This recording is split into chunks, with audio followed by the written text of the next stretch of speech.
आज की ये कहानी राजस्थान की कहानी है। राजस्थान में रोज़मर्रा की तरह अपना जीवन जिया जा रहा था। वहीं पर श्वेता तिवारी, जो दिन की शुरुआत अपने माता-पिता को फ़ोन के साथ करती थी, आज ऐसा नहीं हुआ। माता ने सोचा कि श्वेता कुछ कार्य कर रही होंगी, शायद इस वजह से वो मुझे फ़ोन नहीं कर पाई हैं। उस दिन उन्होंने स्वयं श्वेता को फ़ोन किया, जो कि स्विच ऑफ आया। अमूमन अब तक कभी ऐसा हुआ नहीं था। उन्होंने श्वेता के पति यानी कि राजेश तिवारी को फ़ोन किया।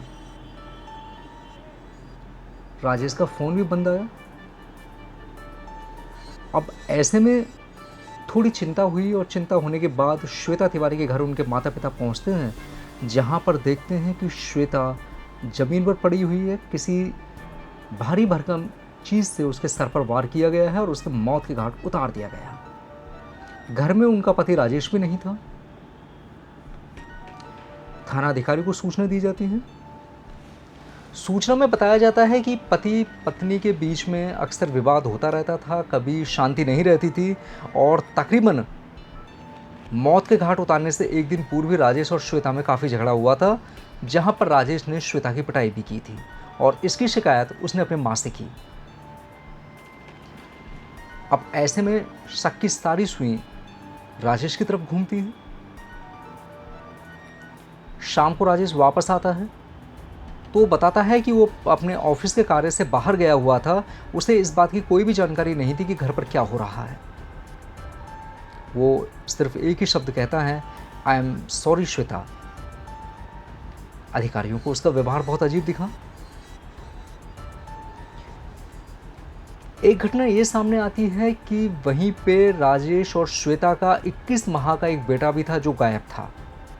और उसी समय जबकि श्वेता के माता पिता, राजेश और थाना अधिकारी खड़े हुए थे, एक फ़ोन आता है जिसमें कि तकरीबन 1.5 करोड़ की मांग की जाती है।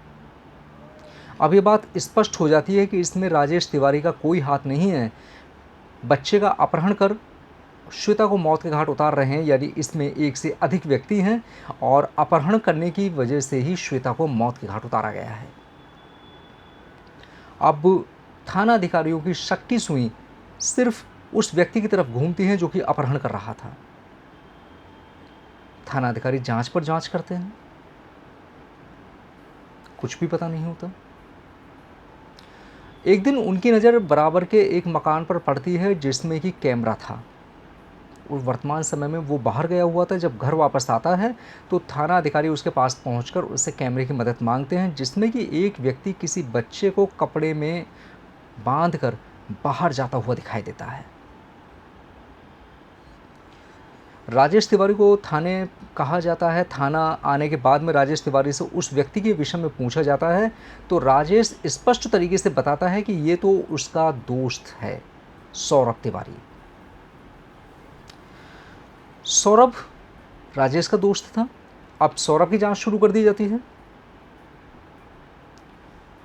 सौरभ को पकड़ा जाता है, सौरभ को 3rd डिग्री दी जाती है और उससे कारण पूछा जाता है तो सौरभ अपना पूरा भेद ओपन कर देता है कि इन हत्याओं के पीछे कोई और नहीं, इसका मास्टरमाइंड राजेश तिवारी ही है। कुछ दिन बाद 21 माह के उस बच्चे की डेड बॉडी भी पास में ही पड़ी पाती है।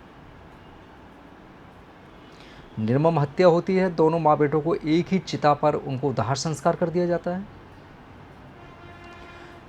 अब राजेश और सौरभ से सख्ताई से पूछताछ की जाती है तो राजेश थाना अधिकारियों को कुछ इस प्रकार से घटना का बताता है कि वो अपनी पत्नी से खुश नहीं था। उसकी पत्नी चाहती थी कि उसकी शादी कानपुर में हो, जबकि राजेश चाहते थे कि उसकी शादी धूमधाम से देश की राजधानी में हो। किंतु दोनों की शादी गाजियाबाद में होती है। उसके बाद में राजेश और श्वेता के बीच में संबंध मधुर नहीं रहते, दोनों में तू-तू मैं-मैं होती रहती है। अक्सर दोनों के बीच झगड़ा मार पिटाई भी होती है। ऐसे में सौरभ, जो राजेश का दोस्त था, आगरा का निवासी था, दोनों पास बैठकर शराब पिया करते थे। तो उसी समय दोनों के बीच में एक ट्रांजैक्शन होता है कि सौरभ राजेश की पत्नी का मर्डर करेगा और उसके बाद सब कुछ खत्म होने के बाद राजेश सौरभ की पत्नी का मर्डर करेगा। राजेश अपने 21 माह के बच्चे को भी मौत के घाट उतरवा देता है, जिससे कि दूसरी शादी करने में उसे किसी भी प्रकार की कोई परेशानी पैदा ना हो। और सौरभ जो कि निर्मम हत्या करता है उस मासूम से बच्चे की, क्योंकि वो राजेश का दोस्त था, घर पे आना जाना रहता था, तो श्वेता आराम से उसको बैठाकर उसके पास बैठकर बातचीत करती हैं। तभी वो एक अच्छे मोटे हथियार से उनके सर पर वार कर उन्हें बेहोश कर मौत के घाट उतार देता है। बच्चे को उठाता है। स्टार्टिंग में उसने बताया कि बच्चे को मारकर दूर फॉरेस्ट में उसको दफनाने की साजिश थी, किंतु कुछ कारणोंवश उसे कोई देख न सके, उसे बच्चे को वहीं फेंक कर जाना पड़ा। कुछ समय बाद राजेश को तो जमानत प्राप्त हो जाती है, किंतु अभी तक भी सौरभ कारागार में बंद है और उन दोनों पर ही अभी मुकदमे कोर्ट में विचाराधीन है।